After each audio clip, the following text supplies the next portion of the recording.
मी प्रभाग 9 आणि प्रभाग 10 मध्ये मी भाजपाकडनं यावेळेस इच्छुक आहे. तुम्ही जनसेना पक्षाचं काम करता, मग भाजपकडून काय? जनसेना पक्षाचं मी आंध्र प्रदेशमध्ये जाऊन त्यांच्या संपर्कात आहे.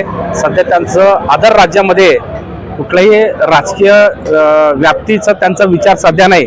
त्यामुळे हिंदुत्ववादी विचार व जेणेकरून जनतेसाठी ग्राउंड फ्लोअरवर काम करायची जो मानसिकता माझं 2011 पासून आहे तो बळकट करण्यासाठी मी एकदा भारतीय जनता पार्टीमध्ये प्रवेश करून मग त्याकडनं निवडणूक लढवायची माझी इच्छा आहे. जेणेकरून या भागातील समस्या काही निस्तारण्यासाठी माझ्या पद्धतीने काय प्रयत्न होईल तेवढ्यासाठी मी जोरदार प्रयत्न करण्यासाठी मी यावेळेस भाजपकडनं इच्छुक म्हणून मी उमेदवार लढवायची माझी ताकद तयारीनिशी मी या उतरलेला आहे. आता मुलाखत घेतले, काय विचार?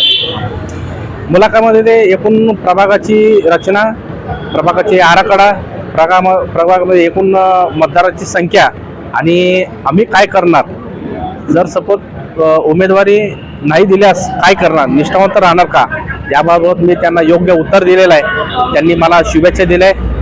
भावी याच्यामधून भारतीय जनता पक्षाच्या वरिष्ठांना माझा विनंती आहे, मला एकदा तुम्ही संधी दिल्यास मी आपल्या प्रत्येक शब्दाची निगडीत राहून मी सोलापूर जनतेची सेवा करण्यास मला संधी मिळेल. धन्यवाद. जय श्रीराम. मी नागेश रामस्वामी सरगम मध्य विधानसभेतील मध्य मंडळाचा अध्यक्ष आहे. गेल्या 14 वर्षापासून जे मोदीजींचा चाय पे चर्चा हा कार्यक्रम होता तेव्हापासून मी पक्षाशी जोडलो गेलेलो आहे. मागील वेळीही आम्ही या 2017च्या निवडणुकीत इच्छा व्यक्त केली होती, तर आताही आम्ही या ठिकाणी मुलाखती करता आलेलो आहोत. काय प्रश्न विचारले?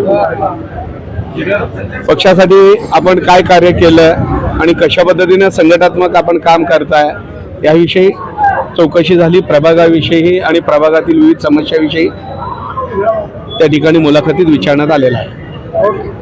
प्रभाग 9 मधून मी बोलत आहे. तर मला मुलाखतीला इथं बोलवलं होतं. मग तुम्ही प्रभागमध्ये काय काय कामं केलं हे त्यांनी विचारले. मग विचारून तुम्ही पक्षाबरोबर राहणार का, उमेदवार नाही दिलं तर तुम्ही पक्षाबरोबर राहणार का म्हणून विचारलं. हो, मी पक्षाबरोबर आहे म्हणून ते सांगितलं. एवढं मी सिद्धार्थ प्रकाश पंजली, मी प्रभाग 9च्या कडून मी भारतीय जनता पार्टीच्या ह्याला मी इच्छुक उमेदवार असून मी गेल्या अनेक वर्षापासून मी भारतीय जनता पार्टीमध्ये काम करतो. 2012 पासून मी सक्रिय सभासद आहे व 2017 पासून मी भारतीय जनता पार्टी युवा मोर्चामध्ये मी पदाधिकारी आहे. पहिल्यांदा मी चिटणीस म्हणून माझी नेमणूक झाली, त्यानंतर उपाध्यक्ष म्हणून, त्यानंतर सरचिटणीस, मग सरचिटणीस, अशी ह्या कंटिन्युअसली मला माझ्या कामाची सक्सेसफुली काम केल्यामुळे मला कंटिन्युअसली पद दिले गेले व हे माझे कामं बघून मला शहर उत्तर पूर्वच्या मंडलाध्यक्षपदी माझं निवड करण्यात आलं.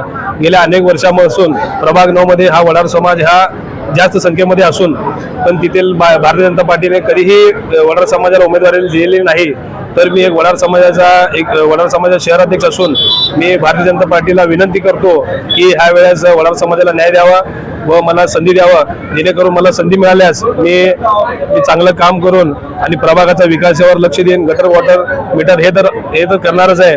इतर मी महिलांना रोजगार देण्याचं काम करेन व विद्यार्थ्यांना शिक्षणाचं महत्त्व समजून सांगेन. असे मी अनेक कामं मी निवडून आल्यावर मी करेन व मी